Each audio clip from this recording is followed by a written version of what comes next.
No, I'll do a backdrop because it's been the holidays and we have to kind of get back on board and stuff like that. So, we're talking about chakras. The reason that we're talking about chakras is to awaken kundalini.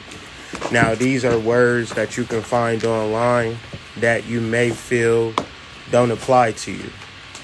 You may feel like you outside of spirituality and, struggle, baby. For how long, though? You know what I'm saying? Like, how long will you struggle and why do you struggle? I think the root of it is found in kundalini energy. Whether you awaken your kundalini energy or you particularly struggle. So, the book, everybody got a book? All right. Y'all may or may not read the book, but if you do decide to read the book with a notebook. And if you find roadblocks within the reading of the book, journal, research, look online, challenge yourself to learn about these chakras so much so that it relates to yourself. Because the more that you read these books, you might feel like, damn, this will help my sister, this will help my grandmother, but you outside of the purpose of this work. You should be able to help yourself so much so that you understand that God is within you. Raising your kundalini is activating the God within yourself. It's not about terms that confuse you. So,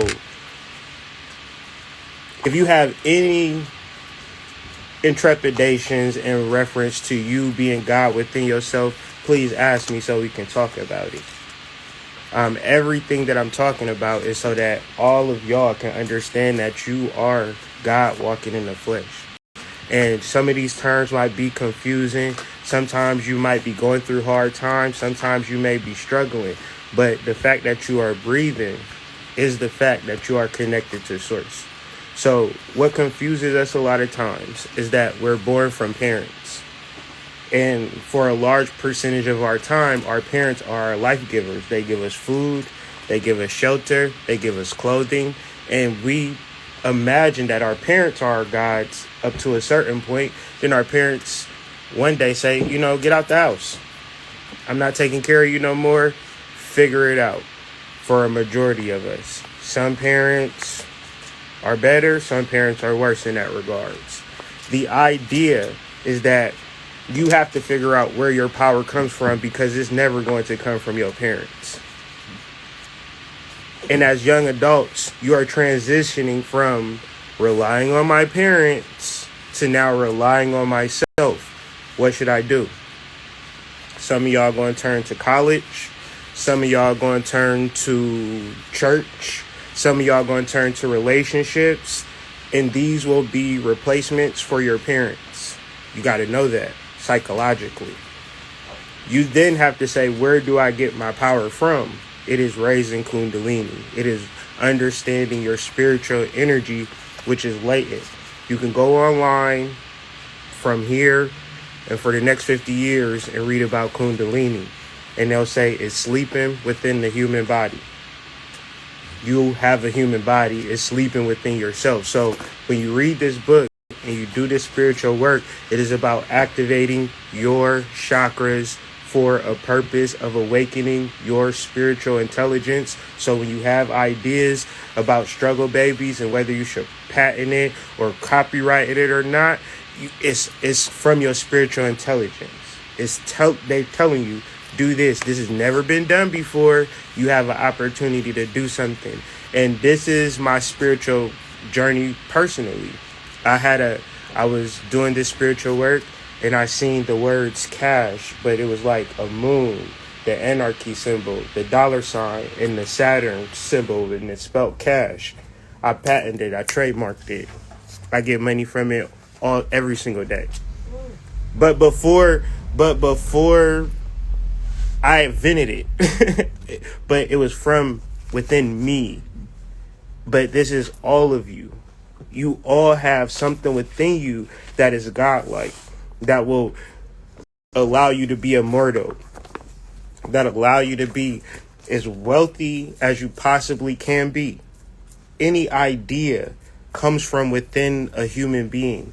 And my original point is that you can read these terms and be confused, put the book down, and go back to being struggling, and back to life is bad for me, and this is your self-fulfilling prophecy. So we're going to talk about the solar plexus today, but before we get to the solar plexus, we must deal with the kundalini and the root chakra and the sacral chakra, because each chakra is raising kundalini through each chakra, and each chakra represents your personal endocrine gland, because your endocrine glands secrete hormones whether you know it or not, and it's dependent on who you are and who you think you are. If you think yourself as a slave, you will secrete slave hormones. This is why when you're a child, they put you in history class, and for no reason, they don't know your genealogy, they don't know your ancestry report. They say, hey, you're a slave. So as a child, you internalize this, and you secrete the hormones of a slave. So when you turn 18, you don't think that I could be an entrepreneur and travel the world. You think, hey, I need to go to college and get a job. Because they told you when you was a child that you was a slave and you came from slaves. This is why it's very important. Study your own history, so forth and so on. But even deeper, you have to understand that your power is something that you got to kind of suss out. You got to figure yourself out. And it's not going to be some certificate. It's not going to be no job. And it's not going to be no friendship, no social status. It's about you taking your kundalini, your spiritual energy seriously. So within the book, we're talking about the root chakra, root locks, activating your root chakra, connecting to source energy, back to your parents. You have to figure out where your energy is going to come from, and you have to know that it can't come from your parents, because your parents have their own life. They have to figure out their own energy. So now, as an adult, you can either look at it outside yourself, go into jobs and all of this type of stuff, or you can say, not looking at spirituality as a chore or like something that you can or can't do. You make it a purpose. When you're young, you make this decision, not for clout, not because it's trendy, but because it's creating a new version of yourself. Then you do it perpetually, daily. And this is where you get your energy from yourself. Just like the trees, just like the plants, just like the animals, just like everything. You get your visions and your ideas from yourself, but you have to search yourself and love yourself intently with that same veracity as you would a college degree or a relationship. Basically, loving yourself, loving your spiritual energy is how you develop the awakening of your root chakra. Then that leads us to our sacral chakra, our emotions. Our previous conversations, we talked about our emotions being based on us comparing our lives to other people's lives, then emoting, like doing the equation. This person has 15 houses and started an Airbnb and making money from this, and I'm still renting a studio apartment. I should feel bad about myself and my journey. And that if you internalize what another person is doing for a longer period of time, that emotion becomes hardened. And it's people my age, 36, that actually internalized over this time, that crystallized the fact that they're no good. Right? Because they seen it when they were younger. And when you're younger, you got to progress into things. You got to learn things. You got to develop things. But if you're not even taught that, you look at what everybody else is doing like, damn, I'm just far behind. But the reality is, take the first step. Whatever it is that you want to do, you're going to have to be able to take the first step. And that leads us from our emotions to our solar plexus. Because you first have to know that you can be successful in whatever you are trying to do. Any building that was built, before it was built, before any brick was laid, a human being said, I think that this is going to be a shopping complex on 6 Mile in Wyoming. wasn't here before, but in their mind, in their heart, they seen it. So whatever they had to do, licenses, patents, trademarks, so forth, you name it, they did it because they had something within themselves that they saw that they were going to be persistent about. That's solar plexus work. Because emotionally, you could say, I don't have anything and I'll never have anything, and let's just keep that energy going. And nobody is going to stop you. You can look at the world and say, there's no building here. I want to create a building. Let me figure out how to do it. That's emotions and solar plexus chakra working together. Now, we're going to talk about the solar plexus chakra now, but just to give y'all kind of a back route, if you feel emotionally like you won't be successful, all that's going to do is become a self-fulfilling prophecy. If internally you have a vision or a goal that you see within yourself, and if it's love, if it's a job, whatever it is, begin to feel great about it. Feel great about it so much that it leads about an action. And once you're in the space of acting on how you feel on the good side, not the negative side, because generally a negative feeling, you ain't going to do shit. I'm sorry, you're not going to do anything. You're going to be stagnant. So generally, when you look at the hood, when you look at our community, it's based upon a negative feeling. And that negative feeling leads to stagnancy. When you look at higher up communities, whether it's black, white, Indian, it's based upon a positive feeling, which leads to development, kids out playing, having a good time. Because the adults decided, hey, I'm not going to let my negative emotions make me stagnant. I'm going to let my positive emotions drive me to create, to get some money, whatever, fall in love, whatever it is that I want to do, I want to do. My solar plexus is going to be the instrument for that. So up until this point, is anything that I'm saying confusing, weird, not making no sense? Just checking. We're not going to have a long, drawn-out conversation today. We're just going to talk about some basic points about the solar plexus chakra. But one of the caveats for the solar plexus chakra is to stay connected to your root chakra and also be emotionally aligned with what you're trying to do. If you are trying to build a building, if you're trying to have a career, you can't say waking up and say, I feel like shit or I feel bad today. That don't make sense because you're creating your destiny. You're about to fall in love. You're about to graduate college. Whatever it is that you're about to do, you haven't created it yet, but you're in the process of creating it. The fuel is positive emotions. Because why? Negative emotions lead to stagnancy, and there is no human being who is complete in their journey of life. We're all in the realms of needing our solar plexus to help us develop. The millionaire trying to get 10 million, the 10 millionaire trying to get a billion, the billionaire trying to get a trillion. It's people with $1 million in their bank account, and you might not have $1 million, and you might wake up and say, I don't feel like going to work today.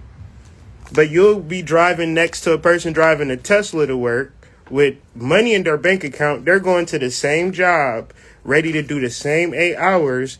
The only difference is you hate your job. They love theirs. Real big difference. When you love what you do, you wake up and you do it and you feel great doing it every single day. And this is solar plexus work. But once again, where does that come from? If you say, I need a job, you start filling out applications, you might get a job. Let me let you know, you're going to hate it.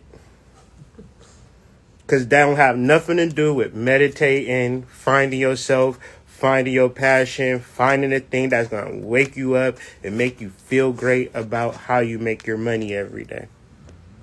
So you got to find that within yourself first. Don't be on Indeed. I need some money. I need to find a job. I'm broke. And do that if you need to do that, but don't do that because you're trying to feel good about life. It's just not going to work.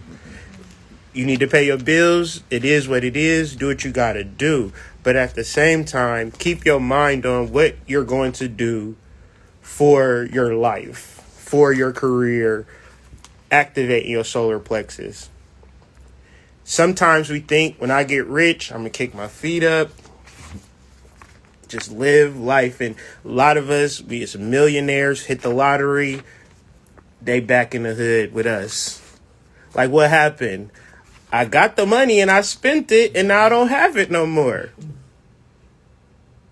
Because they don't think of every day we wake up, we got to till the land.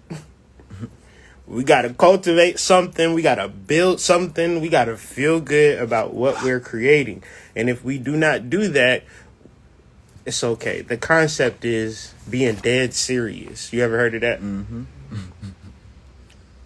What's the root word to that? Dead. I was about to say dead. But most of us are dead serious. Thus, most of us are zombies. We're dead and we're serious. We're not filled with life and love and perspective and what we possibly could do. We all have that opportunity in this world right now. Everybody in this room, everybody in this group. Seriously, being dead. It's a personal choice. So we're going to talk about our soul today. So solar plexus, what's the root word to that? Soul. It's right in front of us. So a quick question. People say, do you have a soul? Yeah, I have a soul. Well, what is it? I don't know. All right, another question. Is the soul important? It's super important. Don't you think you should know a little bit about it? If it's important as you say it is, how much you know about it? Not that much. All right. So we're going to deal with what the soul is, how you can locate it within yourself, and how important it is. Because let's talk about the soul. The soul is connected to the sun. If you do etymology for the soul, you'll get SOL, which is Spanish for sun. Now, we have a soul. So we have a son. We have a little baby son within us. And this is just the facts of having a soul.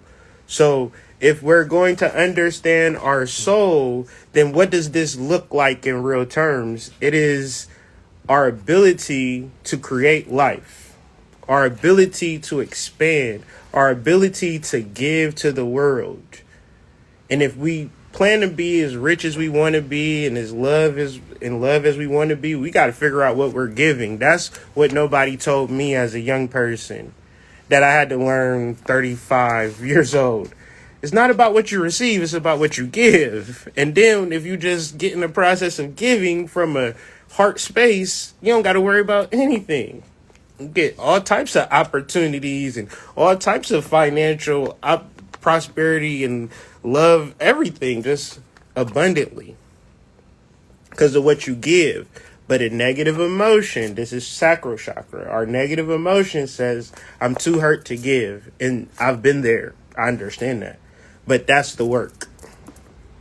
Feeling great and saying, I was feeling bad. Now I feel great. Let me tell somebody. Let me help somebody.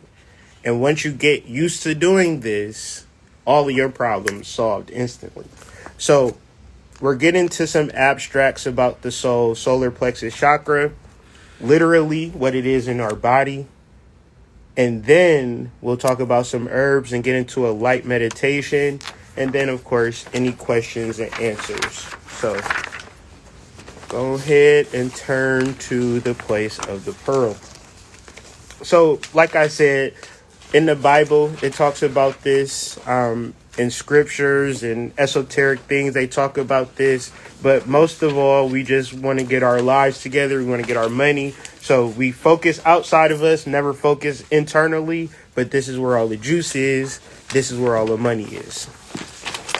So I'm going to just read this with y'all and keep... Right here? Yes, the place of the pearl. And then we'll move to Matthew and things of that nature. Does anybody want to read? The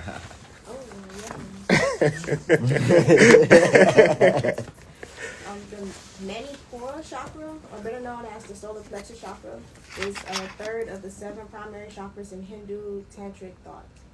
It is generally translated as the place of the pearl, with the mani meaning pearl or jewel, and the pura meaning place or city. As a form of oral literature, the parable exploits realistic situations but makes effective use of the imagination. A lot of words, and it might seem kind of confusing, so let me try to elaborate a couple of points. The place of the pearl in the ancient mind refers to a jewel.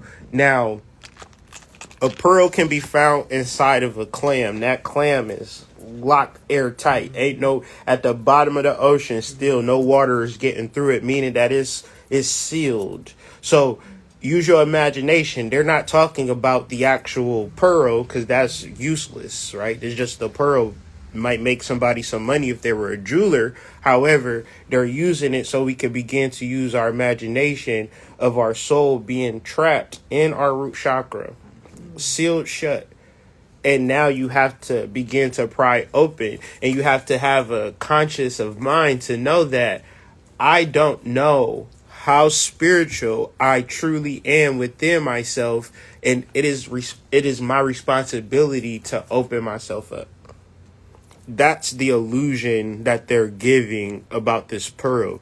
So when we read these 2 other scriptures, I want to have y'all have that image. Like, they're not talking about, they're trying to be abstract so the story can continue for lifetime and lifetimes after lifetimes, because people may die, but we'll always see a clam, we'll always see an oyster. And so what they were saying 2,000 years ago, here we are, 2022, still having that same point of reference because that's what the symbolism represents. So continuing on, we just got 2 more pages to read. I'll read if I just want people to read the scripture part. So 10, 11, and 45. Any volunteers? I guess nobody. Then I I mean, whoever All right. wants to volunteer, it'd be good. Get y'all engaged a All little right. bit. Matthew 13. Everybody ready? I'm ready. Bullet point 1:10. The disciples came to him and asked, "Why do you speak to the people in parables?" Next bullet 11. He replied, "Because the knowledge of the secrets of the kingdom of heaven has been given to you, but not to them." Next bullet 45. Again, the kingdom of heaven is like a merchant, right? A merchant looking for fine pearls. 46. When he found one of great value, he went away and sold everything he had and bought it. Okay. Last bullet. When we rise kundalini, we realize ourselves as gods and rise our consciousness to our Godhead, and are not rising up. We are not raising up our illusions. This is why the merchant, right? Okay. So all he had to gain this knowledge. Right. So thank you. And this chapter, Matthew 13, this is the gist of the chapter. It's about this merchant who's trying to make as much money as he can, and he finds this pearl, and he just quits being a merchant altogether. And that's an allusion to an allusion to how we could try to get so much out of the world. And especially if we're talented, especially if we're beautiful, especially if it's going for us, right? We want it all. We got that, we want to live this prosperous life, and we never figure out the most valuable thing of all of civilization. It is found within you. It is like a pearl. You can't see it. You don't even know it's there. You could swim all over an oyster for your whole entire life, and until you stop and pry open that oyster, will you find that pearl? And this is our spiritual journey. We got to stop for a second, because we can get caught up with the minutia of life in a heartbeat and forget about ourselves. So one of the things about the solar plexus chakra, I want to share this with y'all just in case I forget it and it's on my mind now. it's about how we digest things. Have y'all ever seen somebody struggle with something, didn't see them for a long time, and then seen them, they gained a lot of weight? Have y'all ever seen that? That's because they haven't digested what had happened. Like, literally and figuratively, you can see it on you. So when you think about your solar plexus chakra and your solar plexus chakra journey, it's about what you digest. That's literally, if you want to be as successful as you want to be, you have to have a diet in relation to how successful you want to be. So you can read a million books about what millionaires do. They wake up early and they start their day, they get to it. Every millionaire is going to say that. I don't want us to think that we're exceptions to the rule. I want us to be in alignment what millionaires do, but part of that is what we eat. If we eat the things that, if we wake up in the morning and say, I got to eat, that is not millionaire thinking. That's like regular people thinking. You wake up, you exercise, you study, you do whatever you need to do to prepare for your day. Between 4 and 9, that's free time for you to master the whole entire day. It can get to 9 a.m. Military man, what did they say about what you've done to start your day? Most people what's the saying? You do before 9 a.m. what most people do all day. Yeah, exactly. That's what I'm trying to say. What is it? You do before 9 a.m. what most people do. People say a week, but a lot more modest people say a day. You want to get yourself into that habit, basically. But it's how you digest. It's about having a strict way of eating, that eating isn't going to be the thing that's going to hinder your process. Because if you, like what I've noticed, like running my own business, is that if I decide to eat, I can completely wipe me out of whatever it is my train of thought was. And now I want to just kind of relax and take it easy. But I was so focused before I decided to eat. So how you digest things and choosing the right foods. So I just wanted to share that with y'all. And if there's something that you've been through, traumatic, and you feel like, well, whatever you feel about it, talk to somebody about it. Because if you're not digesting it, you're still there. And when it comes to solar plexus, it's about how you feel. Negative emotions lead to stagnancy. And sometimes when we're exceptions to the rules, it's like, well, my sad thing is exceptionally sad. So it's okay if I'm perpetually sad because I've had the saddest thing ever happen to me.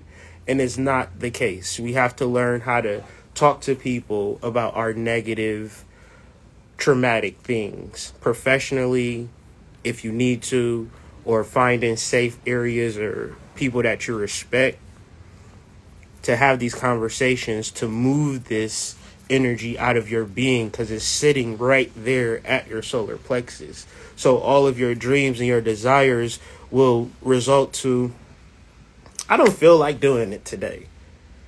Well, why?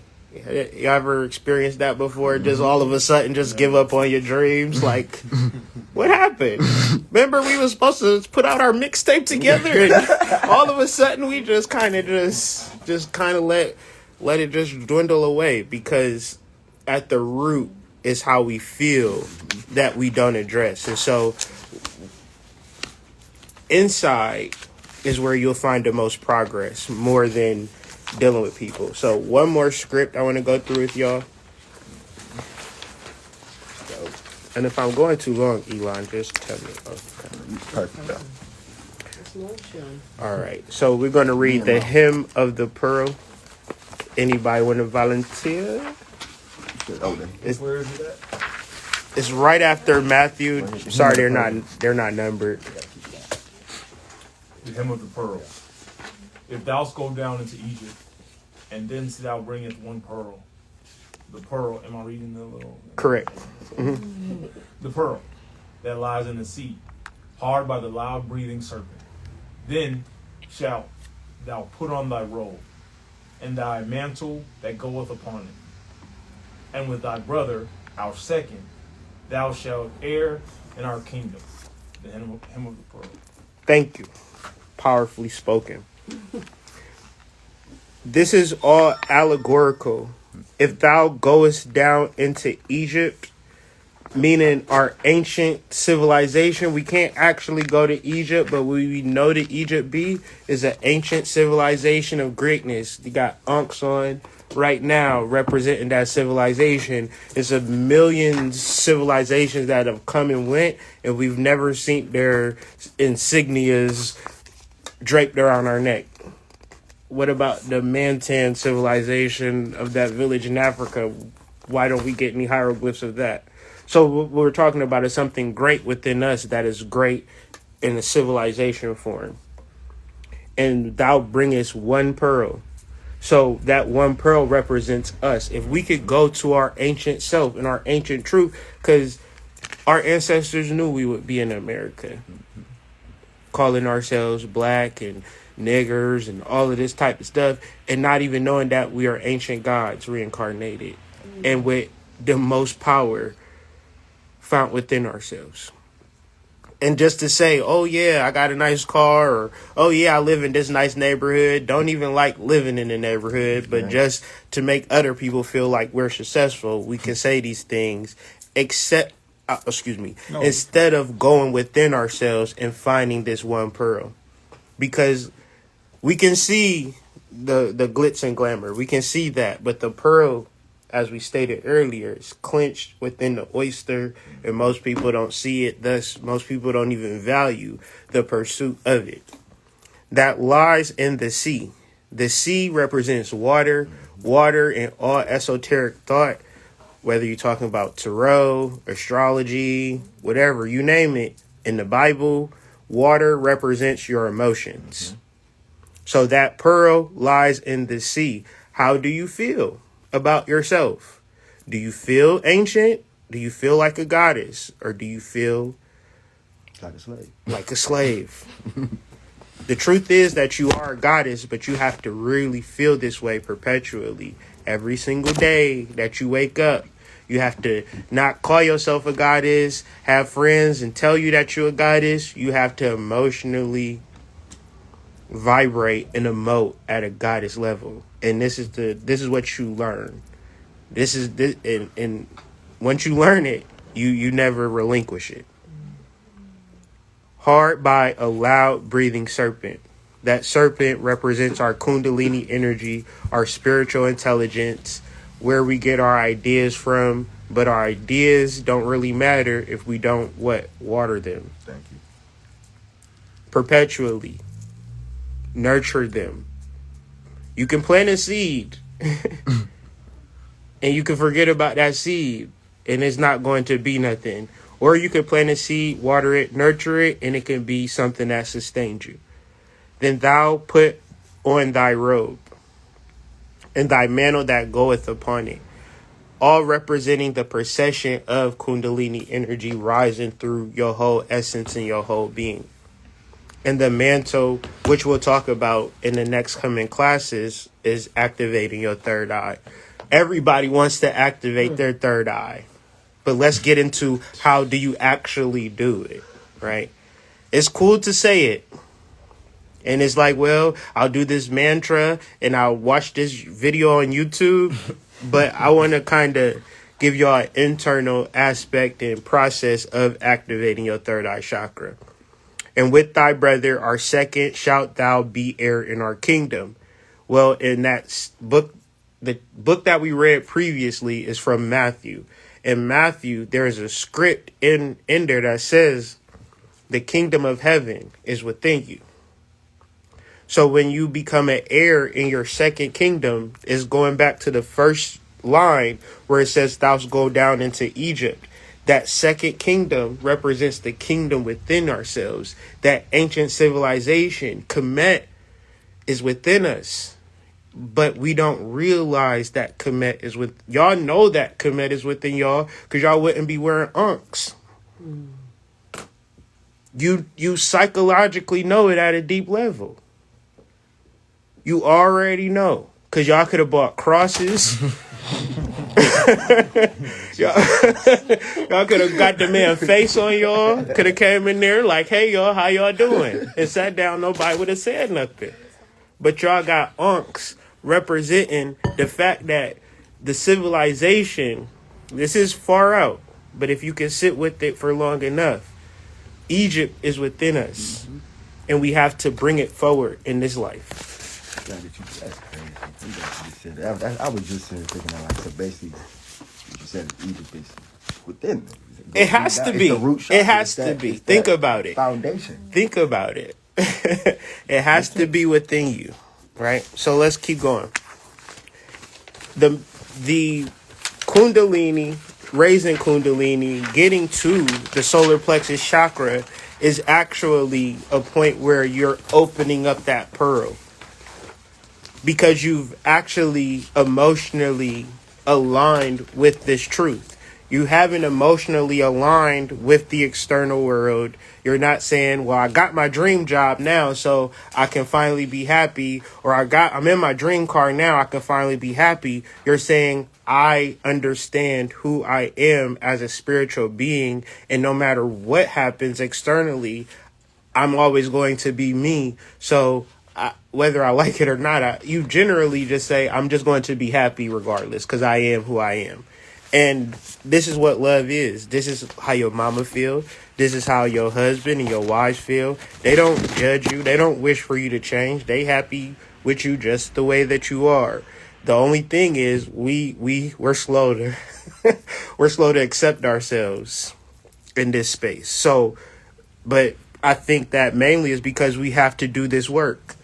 It's not a space of awakening to a world where there is no journey, there is all perfection, and we just kind of live in this utopia. There's no development, there's no holistic vision. But the negative things that you've come through and overcame, this is the purpose of it. For you to understand the God within yourself and activate this fire. The thing about fire is that it's perpetual, it's everywhere. You might think that fire don't exist around you. I don't got a lighter, but if you was to have a lighter, you could light a light, you could flick a bit and you would see the fire, and you could move it over here and there'll be fire right there.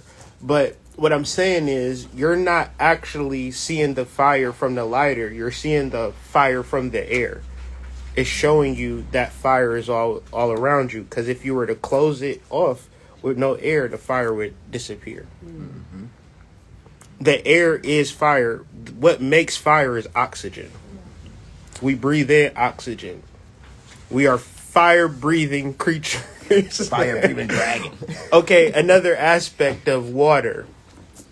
They say fish don't realize that they're in water. We don't realize that we're in fire. Because if you had a bonfire, you could put some logs. Fire comes from heat and a spark. That heat and spark is what allows us to see the oxygen. Without heat and spark, you don't get to see the oxygen. So, but the oxygen is ubiquitous, because without the oxygen, we wouldn't be able to breathe. So we're breathing fire, whether we know it or not. So to activate Kundalini, we have something called a dragon breath. Now, I'm not going to go through that here. Y'all could Google it. It's kind of like a well-known breathing technique. But fire is likened to Kundalini energy rising through the chakras. So this is a very serious point. This is, if you're serious about your spiritual life, serious about your spiritual journey, is going to start here.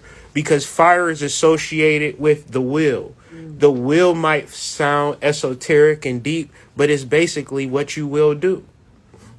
I will create. I will build. I will unite. I will organize. I will lead. I will give up. I will stop, So you figure out now what determines what we will do, once again, is how we feel and how we're connected to source. Because if we understand that we are children of the Most High, and we understand and we feel connected to the Most High, what we decide that we will do is completely different from I'm not connected and how I feel from being not connected to source. I feel lonely, sad, depressed, angry, I want to fight somebody. And it's all because we don't realize that we are, a heartbeat, blood flow, upright, central nervous system, endocrine system. We got it going on. Being able to work out, get stronger, our minds able to travel, all of these things we could do. Even in the ghetto, you could wake up in the most destitute of situation. If you could wake up and sit up on the edge of your bed, that's a miracle. Because some people, when the central nervous system is not active, they can't even sit up. Think about that before you start beating yourself up. And that feeling as though you're not connected to source. So when you deal with the solar plexus chakra, you're dealing with the soul. You're dealing with the electromagnetic force that does a lot of things. It beats your heart. It digests your body. And it's like a brain within itself. It's like a force within itself. Something about saying what you will do and accomplishing what you will do. What's the middle point between what you will do and what you accomplish? That's all magic. You ever been saying, well, I'm going to go to the store and I'm going to come back and be like, all right, what was happening on the third intersection? I don't know. Because you wasn't even there. You just figured out you wanted to go to the store, you want to come back home, and you just put everything on autopilot. Now, that's very basic, but you could do that very high. I want to create a new civilization. I want to create... You could say, I want to create a civilization for my grandchildren that they can have for themselves. And right now, you can start right now, and every single day, make little steps to build a land. You could buy a town. You could buy a village. You could organize your folks and have a whole civilization 20 years from now. Just based upon what you decide to do. So when certain terms like balance and unbalance, like you can raise kundalini. Some people can be 7'4" naturally. Some people can be 5'3" naturally. Some people can raise kundalini naturally. And these are our bosses. These are our higher elite type people who utilize this fire energy to become aggressive, controlling, manipulative, and it's all about them not having a vision for themselves or taking it. Sometimes, like if you bless with stuff, like that's what I said earlier about living in a perfect situation. If you ever knew somebody who was just blessed, they never had that sense of character that you needed to say, let me call such and such. Like, you only going to call them up when you want to use them, really, because their attitudes is just like, I can't really deal with them because they just too privileged. They don't know how hard it is for me. Thus, what I'm saying is that little negative experience, it builds character and it allows you to actually market yourself in the world. If you just so perfect, most people ain't gonna want to deal with you. So, but you got to figure out a balance though, because people ain't gonna deal with you if you. I'm so always sad and don't know. That's no kundalini whatsoever. So you can have over kundalini where you just aggressive, taking over the world, or you could just be somebody that just sit in their room, sad, depressed. Don't want to do nothing. Low vibrational, lack of kundalini energy, no fire. And you don't want to deal with those people either. So you got to find a real balance. Because there's really nothing that you could do. Because this fire is like something that has to be personal. So the people that's in this room, you need to benefit the most out of this information. Because like the sun is not requiring the earth to be what it needs to be. It's going to be the sun regardless. We could be on the earth going crazy. The sun's still gonna shine. The sun's still gonna have to do what it's gonna do. Right. That's how we really are. So your friends could be going crazy, your people in your relationship could be going crazy, your mom and dad could be going crazy. You have to be that soul son. Yes. So once we have raised our energy to the Manipura chakra, we have separated ourselves from our unconscious behaviors, mainly the things that we eat and the things that we do. we eat unconsciously for a majority of our lives because we are been trained by our parents to eat what they eat. When you do solar plexus work, you decide you should eat for your blood type, you should eat for your diet, and you should eat for what you plan on doing today, because you also have to take into consideration what you eat is probably going to make you somewhat tired because your body has to digest that food, which is like working out internally. So you can't then, like you ever tried to eat and go swimming at the same time, it just don't work because your body is working. So all of this will equate to the will. What you decide to do, what you decide to create, is based upon a balanced solar plexus chakra. And this also represents your subconscious mind, which we'll talk about in the next page. Have y'all ever heard the term subconscious mind before? Mm-hmm. Y'all know the look at the gut.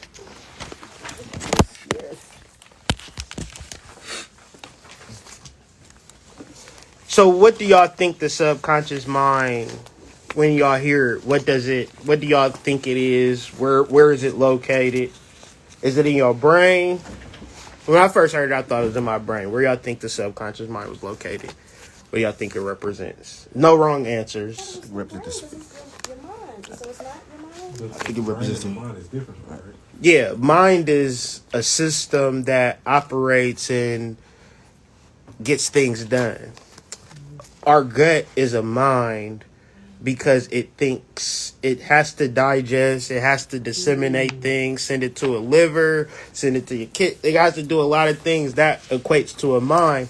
And even more so, when we were children, we weren't thinking consciously, but we were still thinking, we were still moving, we were still acting, feeling, and it was all from our subconscious mind. Sub means below. Conscious means thinking. So subconscious is the below thinking mind, which is found in our guts. Even deeper, a person is like showing off their abs, right? And that's a form of attraction. Psychologically, you thinking that this person is wise because they think smart enough to not have a gut. That's a form of intelligence, whether you know it or not, whether you agree with it or not, because we are based upon our biological systems, not based upon our diet that our parents give us or society give us. It's a thing called being in the black community where you just know you're in the black community. The reason where you know is because of the food.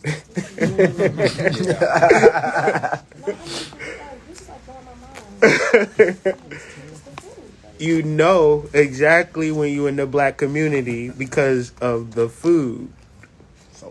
When you go, if I wanted to go to a vegan restaurant, I'm going to go to a more higher scale. So generally, don't beat yourself up because we only had parents that did the best that they could. So you just got to deal with that. But when you're ready for your solar plexus chakra to be activated, you're ready to activate your subconscious mind. And as I've been talking throughout this whole presentation, it's really about what you eat. Because that's a thought. You have to be so conscious about what you eat, and not like even the food, the nutrients, the minerals, the greens.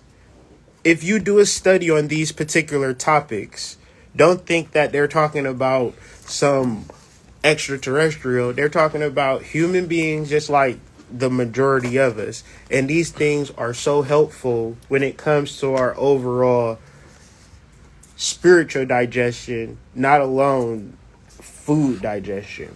So I'm going to read, but I'm going to kind of paraphrase. This is actually in the book, in the solar plexus section, if y'all get a chance to read this a little later. In mammals, there exist two brains of almost equal importance. One is the cranial brain.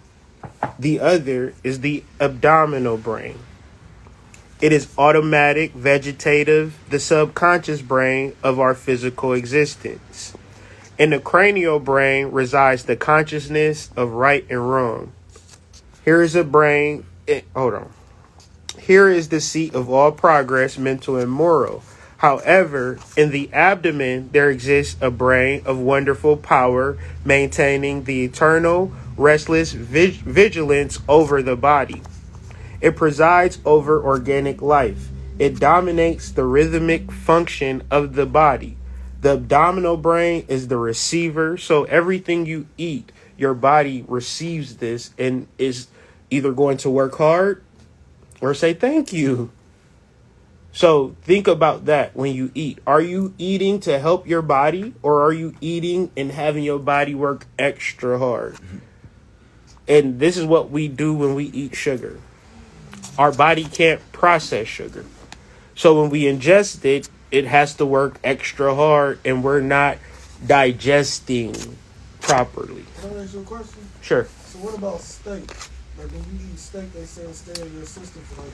Yeah, I mean, you shouldn't eat. If you're going to eat meat, you're going to have to catch that meat, cultivate that meat, and eat meat for the sake of survival, or you eat to live. You don't live to eat.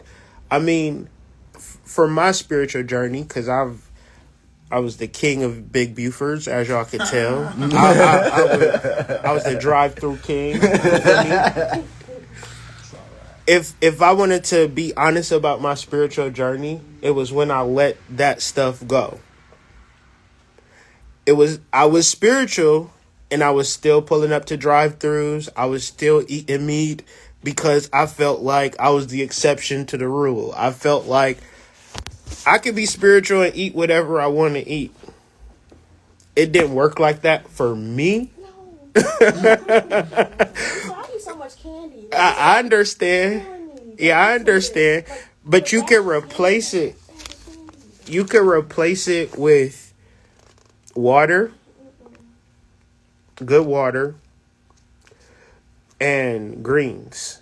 Because you could eat in such a way that you could feel so good when you eat that you realize that this is the purpose for eating, to energize me. Sometimes we eat because of our emotions, because of we feel that the food is going to make us feel better. But candy does make me happy. But life and the things that you do is going to make you so much more happier. When you accomplish what you set out to accomplish, you are going to be beyond happy. And even deeper, you want to get to a point emotionally where you're at the space of joy. Joy. Go ahead. So I was, I don't know what I was doing. I think I was working the Lions game. I was working a bowl game, and an older gentleman walked up to me, because he heard me, talking about my diet restrictions and stuff. And then he was like, "Have you ever seen the movie? I want to say it was like The Last Dragon or something. It's like Eddie Murphy and the little Asian, the golden boy. The golden boy. And so Golden child. the golden Yeah, child. showing it. So Yeah. he was like, anytime I think to eat something unhealthy, I think of that movie. Because he was like, with the golden child, they were trying to kill the boy because the boy had been thought to be a god. So, but the only way you can kill a god is by to turn him mortal. And the only way you can turn a god mortal is by feeding him flesh. So Vampire. So he was like, because gods don't eat like flesh. We don't eat flesh. They don't eat a lot of sugar. You know what I'm saying? They eat natural things. So he was like, don't let them, he kept saying, don't let them turn you mortal. He kept saying that. And I was like, all right. That's deep right there. That's deep. And that's everything that I was trying to say. Serious spirit, like to put your spiritual life in the forefront of your life. You could do everything in form as austerities. But if you don't change your diet, you're still doing spiritual for the external and not spiritual for the internal. And you got to realize the difference between your digestive system relaxing and being at peace, because it's overworking when we eat and eat unnecessarily. And the only reason that we're thinking to eat like this is because of propaganda. Go ahead. You said earlier that your body or whatever, your mind will remind you of something deep or whatever, some idea. Mm-hmm. So right now I just wrote like diet equals domestication. Mm-hmm. And it just like that just makes perfect sense to me because that's exactly how we domesticate animals. Yeah. Like you feed Through your food. dog, you feed your cat a lot, and then the cat doesn't leave. The dog doesn't. Because so through the food. domesticated. Yeah. Through our food. And you have to really fight against. So part of this work is like colonialism and living in a colonized society and what that looks like. And how do you colonize people outside of them being enslaved is by the diet. Like if we're in Detroit, if we're in LA, if we're in Chicago, if we're in New York City, we know where the black neighborhoods are at. If we're in Houston, we know exactly where the black neighborhoods is at by the food. So until our people become strict vegans or cultivate our food without the Monsanto and all of this particular GMO and processed foods, this is why you could say everything Hotepian that you need to say to people, but they're going to turn around and eat chicken and eat steak and eat their pork and say, whatever, because their food is their God. Somebody was asking me about like the golden calf. And the golden calf isn't that deep. It's when we eat the calf, right? When we eat this food that we don't necessarily have to quote unquote eat. And your solar plexus, this is the solar plexus ganglia. If you look, I showed y'all this picture so you can look at how intricate, how many nerves, how much blood vessels, how much traffic goes in and out of this area of your body that you could just, if you eat BS, then it's going to destroy this area. Thus, it's going to destroy a vital thinking process for people who really need to think out here. Like, we really need to think about everything that we do. And the older you get, the more you realize it. You should not leave no rock unturned when you're a young lady or a young man. You should research everything about what you eat. Because back in the day, people would eat food like a king and a queen. They just never just ate their food off the rip. They'd give it to somebody else to eat it first to make sure it wasn't poisoned or not. Right. Nowadays, we'll go to a restaurant, just order some stuff and just eat it. And then, you want something? and then, I'm going to get deep, but this is the truth. A lot of people, that disease that people talking about is not communicable in that way. They can go in, most of it is like through the food that they're eating. Right. Very important. How you have a weak immune system? Okay, because the immune system has a lot to do with what you eat. But we're going to talk about our immune system in depth when we talk about the heart chakra next week. But let's talk about one more area in real life. So we're talking about spiritual stuff, but let's talk about some scientific health stuff. We're on this page right here. Yeah, still. It's like a thumb. It looks like a thumb, or it looks like a lever, right? It looks like something that you can stop traffic or allow traffic to go. And that highlighted organ is our pancreas, a very important area in our body. It's the midpoint of our body. It decides what goes and what stays. If it gets to a point where you eat something and the pancreas rejects it, you know what happens? You throw up. Because it will not digest food that your body can't either work with or not. So the endocrine glands, which we're talking about when we're at the end of this Chakra Nova journey, you'll be able to look at your endocrine glands as your chakras and not have a separation between it and realize its importance physically and spiritually in our lives. But the endocrine glands produce hormones. These hormones help our body perform harmoniously with nature, just like all the things that exist in our natural world. They don't go to college. They don't get married. They just exist in nature, grow and be fruitful, produce, do all of these types of things. You think that the squirrels had to sign papers before they decided to mate or read the Bible? Is they living right or not? Or is they just following their natural processes? And as human beings, if a squirrel can live free and happy, why do we have to be subjugated? That don't even make sense. So we're trying to bring ourselves to nature's alignment. And it's so powerful. And I wish that I was y'all age and able just to have these conversations or just to ask questions. Because when I was y'all age, I thought everything was external. I didn't even realize that I had a body, which sounds crazy. I just thought I just needed to make some money or I just needed to do things in life. And I came fifth or sixth, But as I grew, I realized that once my body is my priority. I wake up, I go to the gym before I do anything. And for me, that's a real big thing because I try to make everybody else happy. But you'll get to a point doing that where you going to have to make yourself happy, right?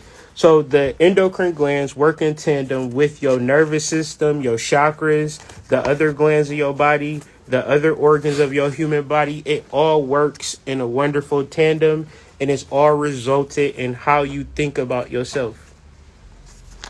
There's certain people that say, well, I ain't going to be in shape, so I'm going to just keep eating like I'm eating. There's certain people that decide, I want to be in shape, so I'm going to go to the gym and work out consistently for 2 years. I'm not even going to look in the mirror, but for 2 years. I'm going to just make it a lifestyle to just be healthy for 2 years. And if I lose weight, I lose weight. But I'm going to be consistent about being healthy.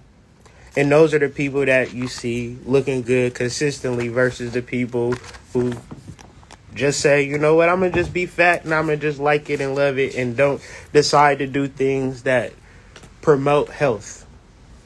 Because it's not even a point of like wanting to look good. It's just a wanting to be healthy, which is a normal and natural thing for human beings. So, and the only thing for us is that we were not taught how to be healthy. We were taught literally how to be destructive. I know New Year's was destructive food that our families was cooking. Christmas, destructive food, Thanksgiving, and we had successive weeks of destructive foods for no reason. You think that your body is looking at it like, well, it's Thanksgiving time. Let's prepare for this. Your body is like, please don't do this because you're going to crash my systems. And then what happens on Thanksgiving after you eat? You slumber and you got to unbuckle your pants. Restart the And it's not necessary. So the pancreas, which is our physical body organ, is associated with our solar plexus chakra. And this relates to our subconscious mind and our personal guidance system. The pancreas decides, whether we know it or not, what to take in our body and what we can't take in our body. The solar plexus is the control point of our kundalini. And this is how we decide whether it spreads up or down our body. If you're serious about this, if you actually do the meditations, apply your body, you will feel this power and you would decide like, okay, I don't need to be like this all the time. And so the solar plexus is where you really chill out, or if you say, all right, I need to focus and really get it. So you know what foods to eat, you know how to take care of your body, how much water you should be intaking. Like LeBron James, he spent $1 million on his body, but I think he cared more about his body though. Like it's not about the money that he spends. It's how he's going to treat his body so he can be the best basketball player. But that idea should work if you work in a call center. Like you should be taking care of your mind so you can answer the most calls and you can be the most pleasant on your calls. But if you're not taking yourself seriously, you going to use your poor performance as an excuse. when generally it's not the external world. You say my boss or my job or this or that, and when you young, you got so many excuses. You could be at a job for a whole month just deciding on what excuse am I going to use to figure out the reason for me to quit. But when you look at it internally, you don't spend time in that energy any longer because you're not doing things that you don't want to do. You're spending every minute of your day doing the thing that you love to do. And you can do that today. You don't got to wait for this. You can start now. And like when you get to my age, you'll have so much money, so much power because you are not looking for nobody to tell you what to do. You have a personal guidance system.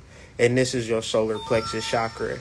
And to activate this energy, it's requiring you to take it seriously. And this might be like, well, this is so complicated. What should I do? I say, intake high quality foods. Don't buy food in the ghetto.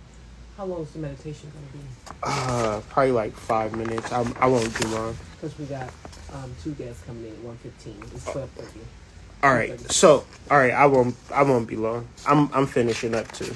So, the ways to activate your solar plexus is to intake high quality foods. If you shopping at Kroger's, don't just get whatever. Maybe go to Whole Foods and shop. Maybe go to Aldi's and shop. Get organic. Like, start studying the food that you eat. Because your solar plexus is a receiver. It's so simple, it might seem complicated. Yeah. And it's kind of non-negotiable, too. So, nobody is an exception to the rule. It's a reason that Whole Foods exists. It's a reason that Kroger over on 8 Mile exists. It's a reason for these things. It's people who decide to go to these stores and shop, and you got to figure out who you are as an individual and what kind of food that you're going to eat. I know young ladies, they got high metabolism. They can kind of just do whatever, especially when you're young. But once you hit 40, 50, the same choices that you've been making your whole life turns to be like so detrimental to you, and you don't even realize it because you've just been making these decisions and you've been winning the whole time. Even though you winning, don't make that your excuse or your reason to live unhealthy. And another thing, your zip code has a lot to do with the food. Mm-hmm. By design. Yep. It's Redlining. in the poorest, most destructive food. That's where your zip code has a lot to do with it.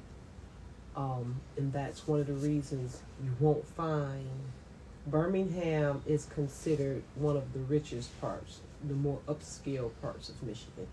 You're not going to find Save-A-Lots in certain zip codes. Mm-hmm. It's not going to happen. Mm-mm.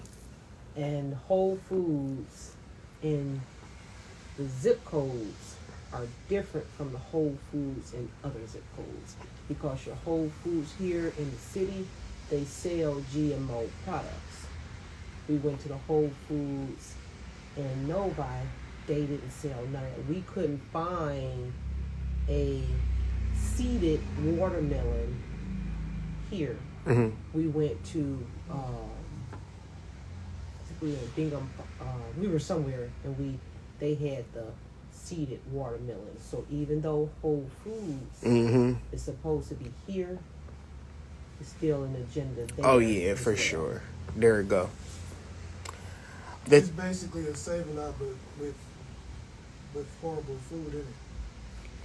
For us. They know they wanna poison you.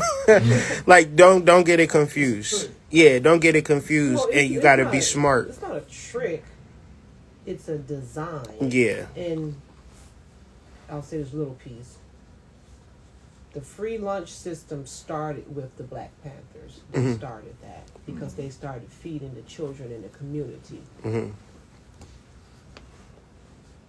Europeans took that idea and turned it a positive, turned it to a negative. For sure.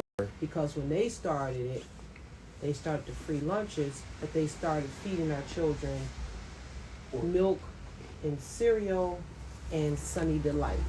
For sure. If anybody knows anything about Sunny Delight, but our parents just didn't know. They thought they were doing a good thing because now the school board was giving their children breakfast in the morning. Guess what? We ain't got to cook it no more.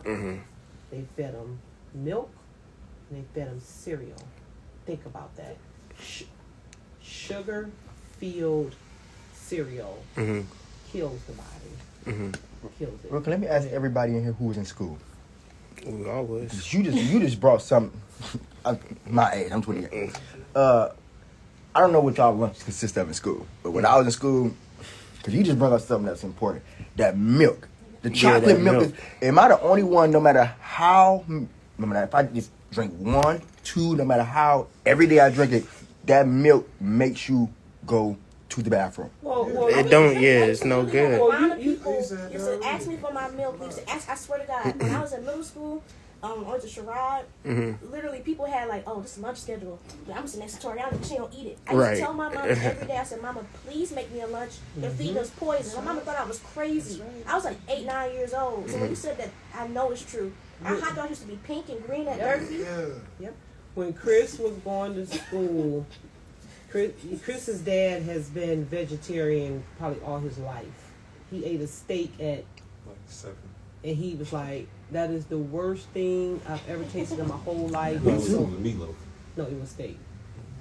He said the worst thing he ever tasted in his whole life. So he would fix Chris's lunches, and Jay, my nephew, when they went to school. It made a world of difference because the thought, the brain, the power that you use to fuel your body. And this is why at this stage in my life and in my brother's life who's vegetarian, people talk about the way we eat. Right. They're absolutely clueless. They're clueless. And that's why at this point, I just look at people and say, you don't even understand. Right. Because they don't understand the journey we've traveled and the knowledge that we've acquired as to the reason why we eat the way we eat. And the things that we don't eat, and when we try to introduce it to people, why you shouldn't do blah, blah, blah. Because the people, we all even know the history behind pork, behind the pig. They don't have no pores, so when you all the diseases that You know have what in it it is, still.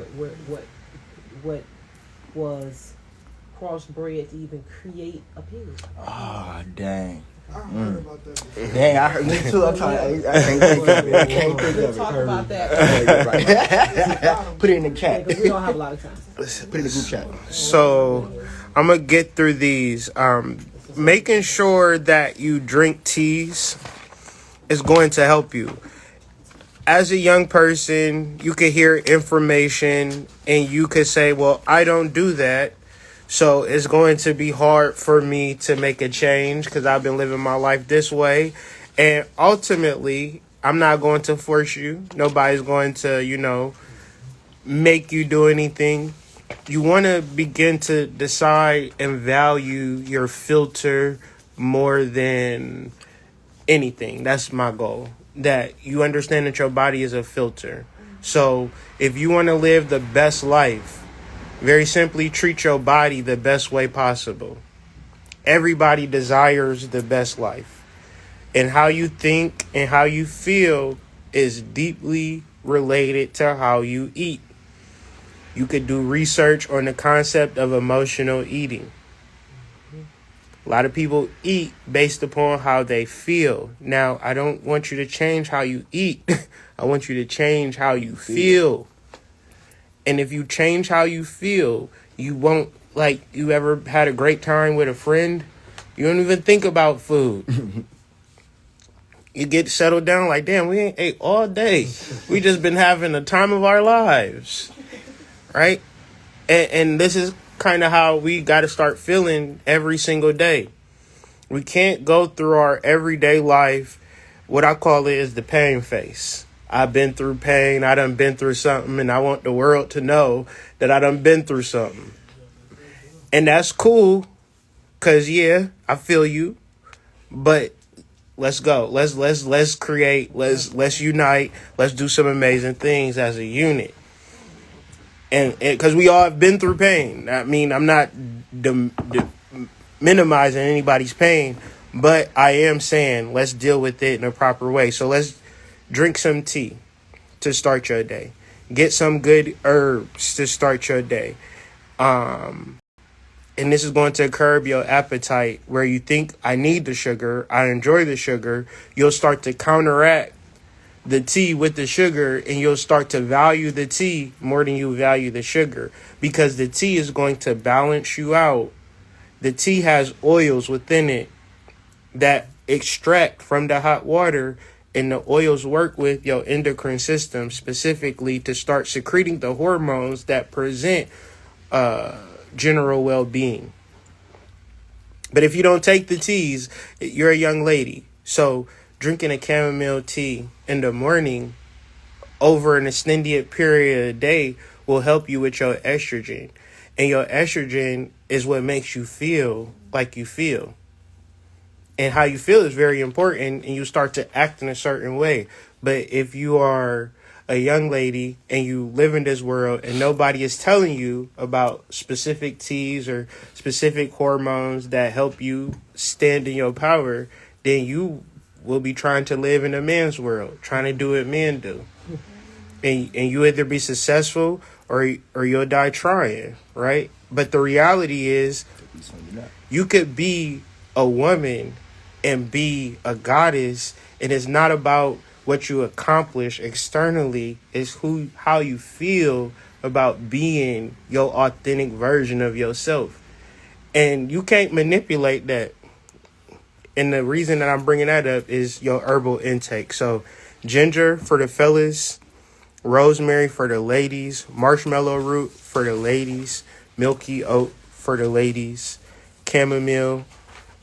Wait a minute, I'm sorry, you said ginger for the... Ginger for the fellas, but women can drink ginger. I mean, these men and women can drink these, but generally these work well with our hormones, and women have different hormonals than men. That's so you said ginger for the fellas, ladies, rosemary, marshmallow, and milky oat for all the ladies. Yes, and chamomile, that's for both of us. Passion flower, that's for both of us. Skull cap for the fellas.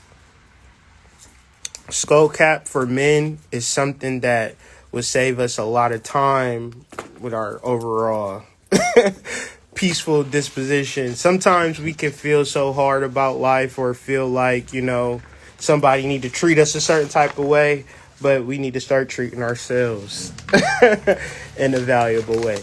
So y'all may or may not have this. I kind of did a botched job with the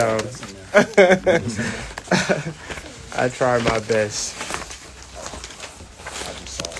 So we did in the book, you have the bandha lock or the root lock, and then the sacria for the sacral. For the solar plexus, we will be doing an abdominal lock, and we're going to do a meditation for about 10 minutes. But how this meditation goes is that you got to engage your gut a little bit. Bring it in and bring it up and start. And if you could kind of like how you breathe in and out, but then kind of lift it up and kind of roll. I don't know how it's going to look for y'all, but think about it.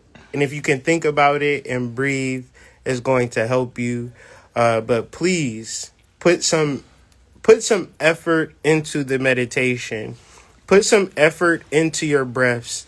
This is a real powerful opportunity. You have 10 minutes to kind of let the world go and really tune in to the most important thing that has ever happened to you, which is yourself. And you'll be able to connect with that part of you, where for most of us, we never really do it. So if y'all can just kind of sit upright.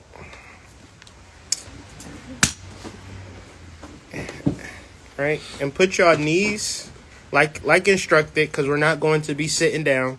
We're going to just kind of be sitting in our chairs. But I would hope that This is my deepest prayer, my deepest hope that you guys do these meditations in your free time, because these meditations allow you to connect with yourself, which to me is the most important thing in your life. So through this meditation, you're going to breathe in, and when you hold it, I want you to try to bring that energy up and in. Try to bring it into your back and up into your ribs, and then release, right? And that's going to be the breathing technique.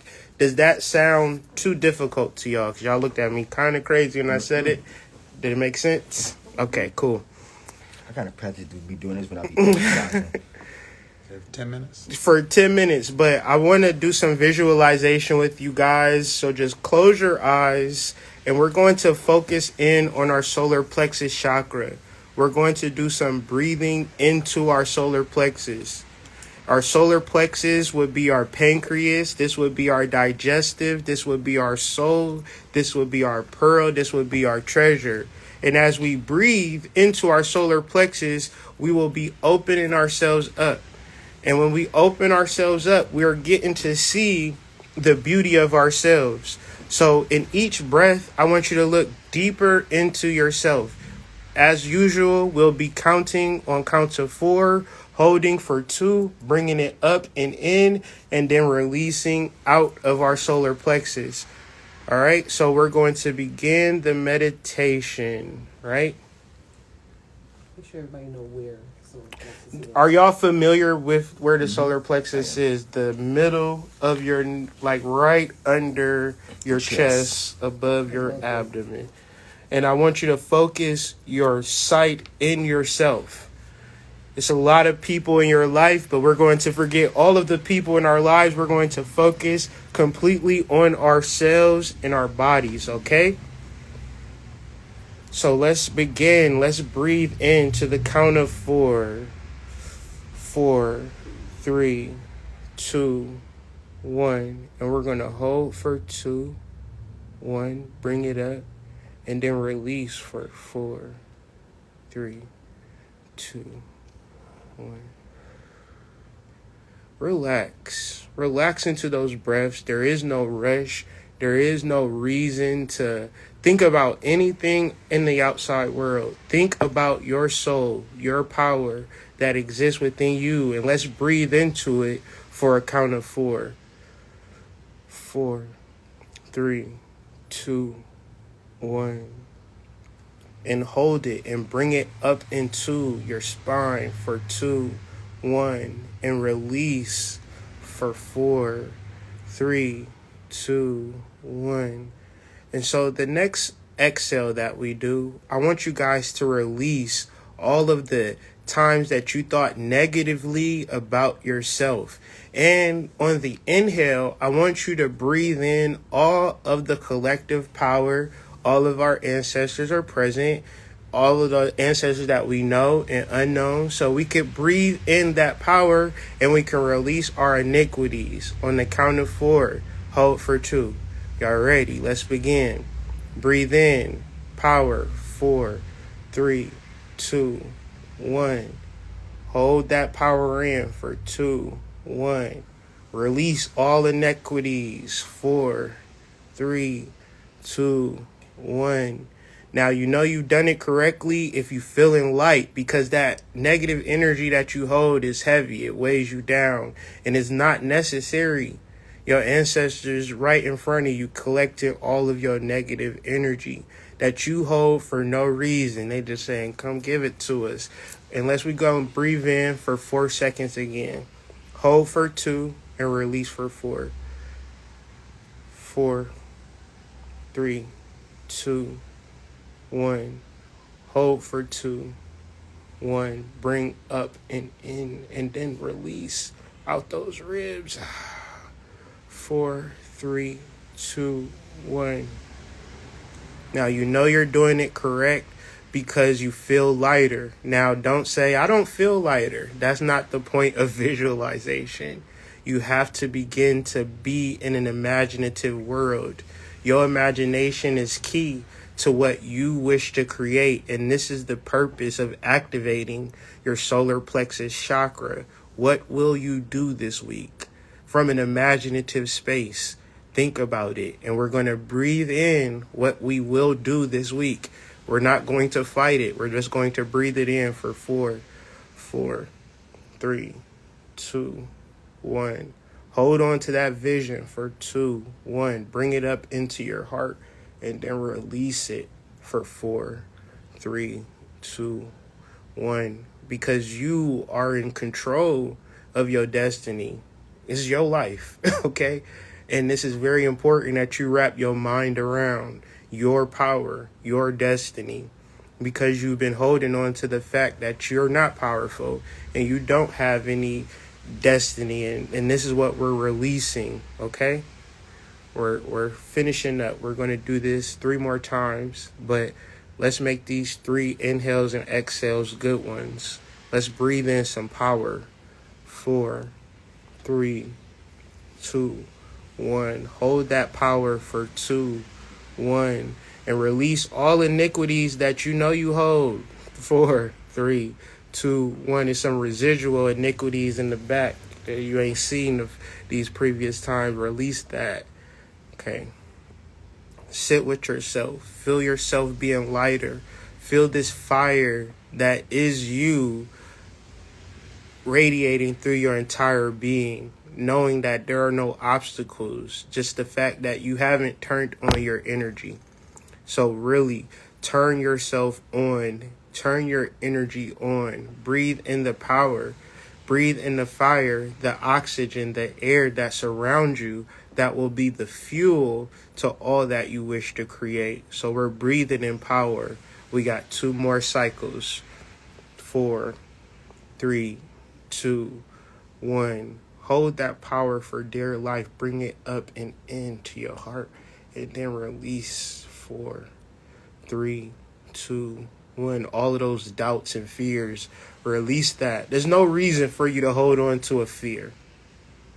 You don't know how great you can be. Step into your power.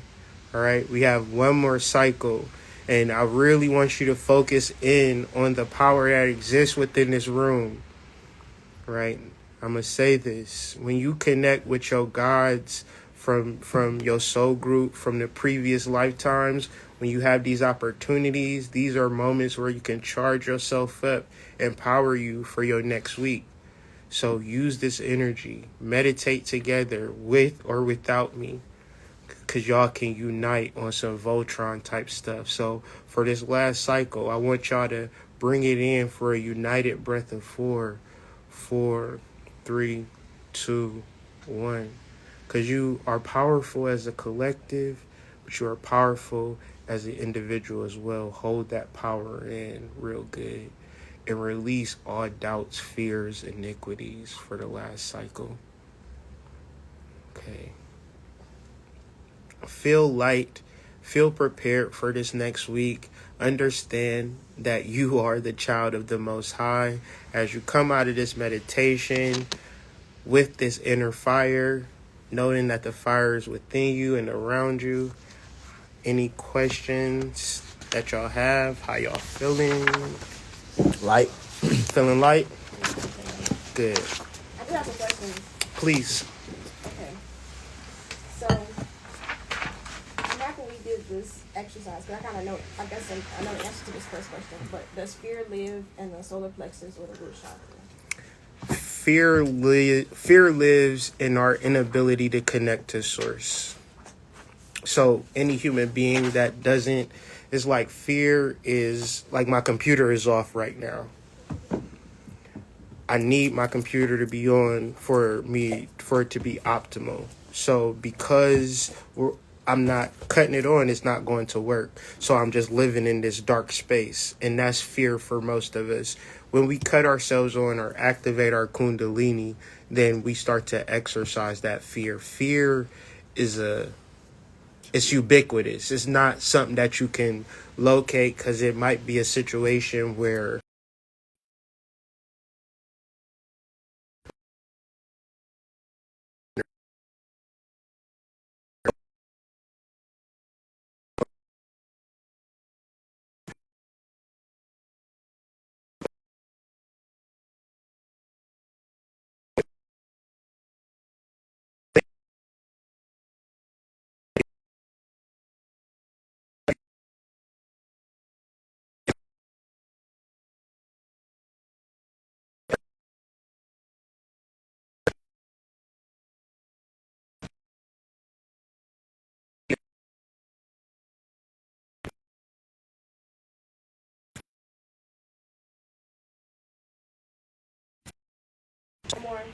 So, if we are living in fire, I mean, it's probably a very far-fetched question, but is